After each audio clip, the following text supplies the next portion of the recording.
Have a leader who is just communicating one way to everybody and they're not getting the traction they need, we got to create psychological safety for the team to give feedback.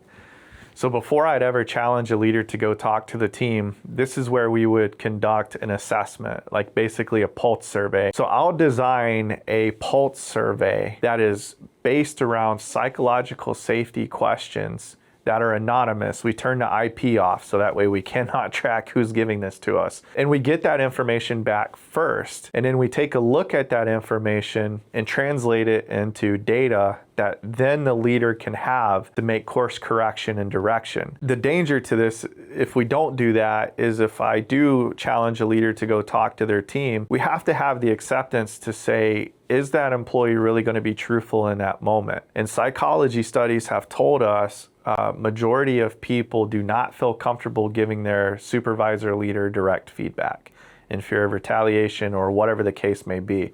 There's a lot of studies that Harvard Business Review and Gallup has done that supports this claim, basically. So we got to be able to get that information in the safest way possible so then the leader can do something good with it. So we do that pulse survey, and then I sit down with that leader and I say, hey, I want you to look at this data and identify 3 patterns for me. Like, I want you to see the feedback, I want you to put your ego to the side, and I want you to just entertain the fact that every single one of these things are true. What would be some patterns you can find from this? And so this really pushes the leader to have an internal reflection moment to say, hey, here's 3 things I found.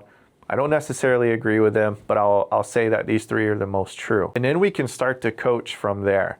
Because one of the questions I ask to put the nail in the coffin with all of this is, when you're talking to people, do you ever assume or wonder what it's like to be on the receiving end of you? And if you don't ask yourself that question as a leader, you're never going to put yourself in the shoes of your team. And you'll always think your way is the best way and the right way.